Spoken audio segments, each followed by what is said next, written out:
Hello everyone, welcome to the channel. अब करते हैं अगला टेस्ट सीरीज। जो साथी पहली बार जुड़े हैं चैनल को सब्सक्राइब करेंगे और अपने दोस्तों को भी शेयर करेंगे। 51 यहाँ से स्टार्ट करते हैं। इससे पहले के क्वेश्चंस अपलोड कर दिए गए हैं।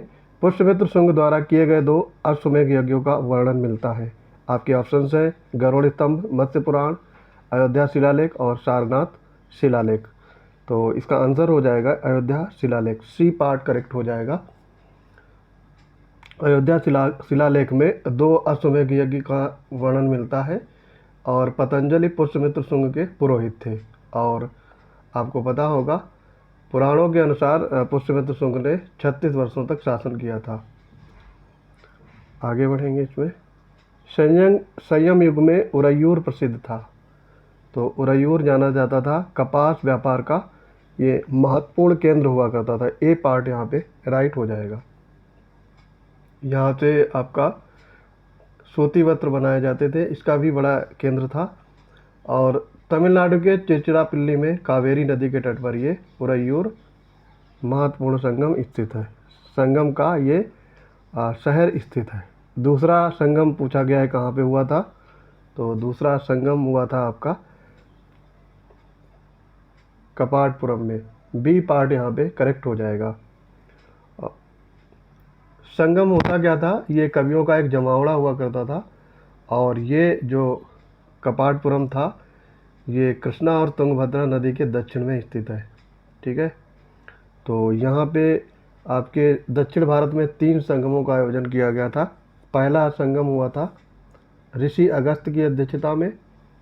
ठीक है, इससे संबंधित कोई कृति नहीं मिलती है। दूसरा संगम कपाटपुरम में, इसमें भी अगस्त ऋषि ही अध्यक्ष रहते हैं। और तीसरे में नक्कीकरार ने मदुरई में आयोजित किया था, तो ये भी ध्यान रखेंगे। 10 कुमार चरितम के रचयिता आपसे पूछा गया है। दंडी, सूरदास, कालिदास, तुलसीदास। तो ये थे दंडी। ए पार्ट यहाँ पे करेक्ट हो जाएगा। बाकी सूरदास की रचनाएं आपको ध्यान रखनी है। सूर सागर, सूर सरावली और साहित्य लहरी। कालिदास ने लिखी थी अभिज्ञान शाकुंतलम, मालकाग्निमित्रम, कुमार संभवम, ऋतु संहार और विक्रमो वंशीय और मेघदूत, ये सब लिखे थे। और भवभूति जो थे ये भी ध्यान रखेंगे उत्तर रामचरित के। और तुलसीदास जी ने रामचरितमानस, विनय पत्रिका और कवितावली लिखी थी। आगे बढ़ेंगे इसमें। 55 में देखेंगे, मिलान करना है आपको। पाणिनि, वत्सायन, वाग्पति, कल्लड़ ये लेखक दिए गए हैं और दूसरे उसमें दी गई हैं उनसे संबंधित रचनाएं। ठीक है, तो आपको यहाँ पे सही मैच कराना है। पाणिनि ने लिखी थी अष्टाध्यायी, 3 से होगा। वत्सायन ये कामसूत्र लिखते हैं। वाग्पति ये आपका गौड़वाहो। और कल्लड़ राजतरंगिणी। राजतरंगिणी में कश्मीर का इतिहास वर्णित है, ये आपने पढ़ा होगा। 3, 1, 4, 2 ये सही मैच होगा। सी पार्ट आपका राइट हो जाएगा।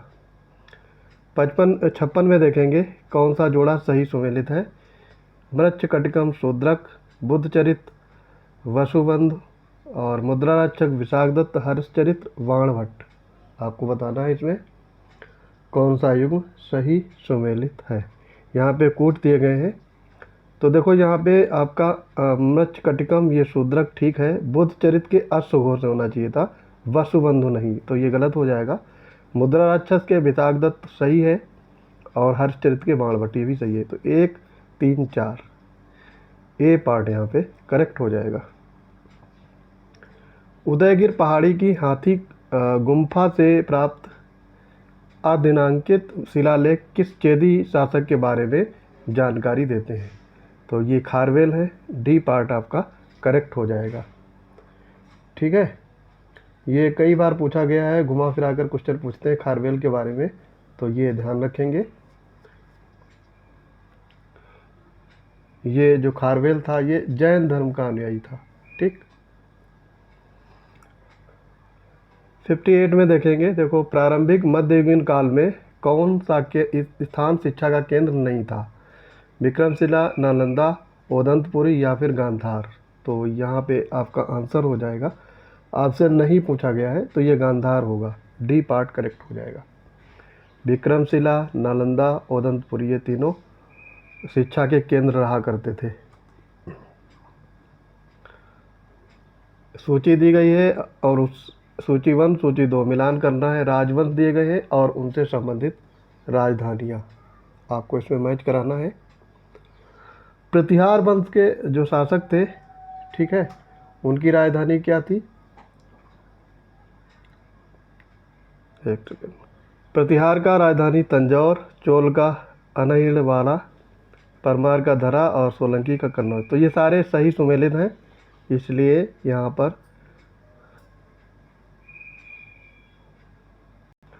पर ऑप्शन गलत दिए गए हैं, उल्टा सीधा लिख दिया है। प्रतिहार की राजधानी थी कन्नौज, ठीक है। चोल की तंजौर होगा और सोलंकी की अनहिलवाड़ा और परमार की धरा, ठीक है। तो ये आपका सही मैच होगा। प्राचीन दक्षिण भारत में संगम साहित्य के बारे में बताना है। कौन सा कथन सही नहीं है? वर्ण के सामाजिक वर्गीकरण की जानकारी संगम कवियों को थी। दूसरा है, संगम कविताओं में योद्धा नैतिकता का कोई संदर्भ नहीं है। यहाँ पे वर्ण की जानकारी संगम कवियों को नहीं थी, तो ए पार्ट यहाँ पे राइट होगा। बाकी ये सारे सही दिए गए हैं, ये आप देख लेंगे, ठीक है। संगम साहित्य में जादुई शक्तियों को असंगत बताया गया और संगम कविताओं में भौतिक संस्कृति का कोई उल्लेख नहीं है। प्राचीन काल में चक्रीय चतुर्भुज के सिद्धांत का वर्णन किसने किया था? जो हम लोग इस समय पढ़ते हैं साइक्लिक क्वाड्रिलेटरल, ये प्राचीन काल में किसने इसका सिद्धांत दिया था? तो ये थे ब्रह्मगुप्त। ए पार्ट यहाँ पे करेक्ट हो जाएगा। और ये 5वीं शताब्दी में इसका 5वीं शताब्दी में त्रिकोणमिति का और 7वीं शताब्दी में चक्रीय चतुर्भुज का सिद्धांत दिया था। भारत में बौद्ध धर्म का पतन का अंतिम चरण किसे माना जाता है? देशी शासकों का आक्रमण, नालंदा विश्वविद्यालय को ध्वस्त करना, शाही संरक्षण या स्थानीय साहित्य। तो यहाँ पे होगा नालंदा विश्वविद्यालय को ध्वस्त करना, बी पार्ट करेक्ट हो जाएगा। 1193 में बख्तियार काकी या बख्तियार खिलजी भी कहते हैं, इसने नालंदा विश्वविद्यालय का नष्ट कर दिया था और इसी समय से बौद्ध धर्म का पतन शुरू हो जाता है। 63 में देखेंगे नागर शैली के मंदिर का सर्वोत्तम उदाहरण आपसे पूछा गया है। तो नागर शैली का सबसे सर्वोत्तम उदाहरण है लिंगराज मंदिर, बी पार्ट करेक्ट हो जाएगा। ये आपका उड़ीसा में स्थित है, ठीक, और 180 फीट ऊंचा है, ये ध्यान रख सकते हो। तंजावुर, कांचीपुरम और रंगनाथ मंदिर, ठीक है, ये आपके साउथ के मंदिर हैं। गढ़ैया निम्नलिखित में से किससे संबंधित है? तो ये संबंधित है सिक्का से, एक प्रकार का एक चांदी का सिक्का हुआ करता था, ठीक है। और ये इंडो ससैनिक सिक्का गुप्त साम्राज्य के काल के बाद में प्रकाश में आया। 65 में देखेंगे प्राचीन भारत में विदक भागम कर का संबंध था, तो ये सिंचाई कर से संबंधित था। ए पार्ट यहाँ पे करेक्ट हो जाएगा, ये ध्यान रखेंगे, कई बार ये पूछा गया है, ठीक है। 8वीं 9वीं शताब्दी और 11वीं शताब्दी के बीच ये सिक्का मुख्य रूप से पश्चिमी भारत में प्रचलित था। तो विदक भागम यानी सिंचाई कर। 66 देखेंगे रुद्रदामन प्रथम 21 शिलालेख से संबंधित है। नासिक, जूनागढ़, भीतरी या फिर सांची, आपको इसमें आंसर टिक करना है। तो ये जूनागढ़ अभिलेख से थे, बी पार्ट यहाँ पे करेक्ट हो जाएगा। गुजरात के जूनागढ़ से शक संवत 72 का एक शिलालेख मिला है, ठीक है। शक संवत 72, तो इसका मतलब इसमें 78 जोड़ लेंगे तो ये आपका हो जाएगा 150 AD। इस संवत की बात हो रही थी, वहाँ पर एक शिलालेख मिला था जिसे जूनागढ़ शिलालेख से नाम से जाना जाता है। और ये शुद्ध संस्कृत भाषा और ब्राह्मी लिपि में लिखा गया सबसे पुरानी रचनाओं में से एक है, ये ध्यान रखेंगे। 67 देखेंगे किसने सबसे पहले बड़े पैमाने पर स्वर्ण सिक्कों का प्रचलन किया? कुजुल, कडफसेस, पुष्यमित्र शुंग, बिंब, कडफसेस या फिर कनिष्क। आपको बताना है। तो ये होंगे बिम कडकशेष, सी पार्ट यहाँ पे राइट हो जाएगा। ये कुषाण शासक थे, यह आपको पता होगा। तो कुषाण वंश के बिम कडकशेष जो कनिष्क प्रथम के पिता थे, इन्होंने बड़े पैमाने पर स्वर्ण सिक्कों का प्रचलन किया था।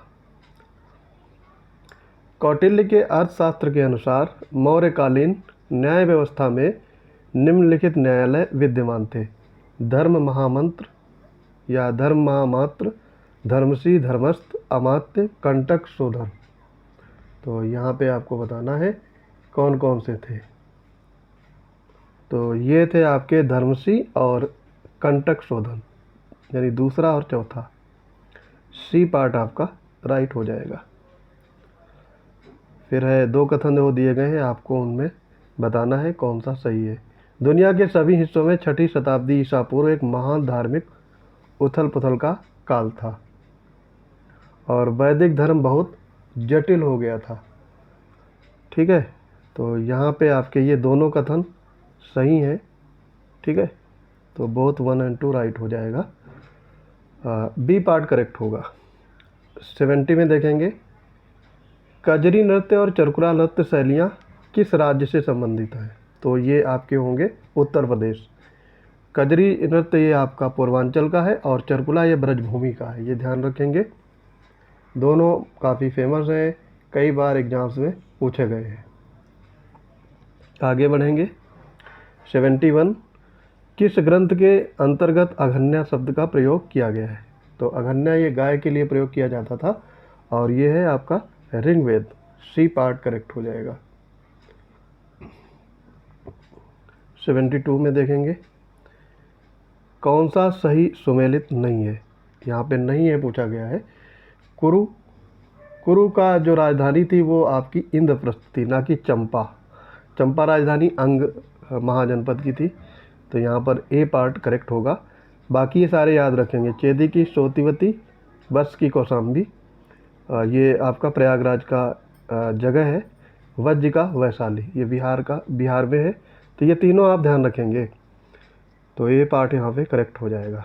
73 में क्या है, कौन बचपन में विष्णुगुप्त के नाम से जाना जाता था? तो ये थे चंद्रगुप्त मौर्य के प्राइम मिनिस्टर और उनके आचार्य चाणक्य। डी पार्ट यहाँ पे करेक्ट हो जाएगा। चाणक्य को विष्णुगुप्त के नाम से भी जाना जाता है। 74 की तरफ मूव करेंगे। किसने पेरिप्लस ऑफ द इरेथ्रियन की रचना की थी? तो ये आपके इसमें मेगास्थनीज, प्लिनी और टॉलमी ये दिए गए हैं। तो इसमें इसे कोई नहीं होगा, यहाँ पर आपका डी पार्ट करेक्ट हो जाएगा। और 75 देखेंगे,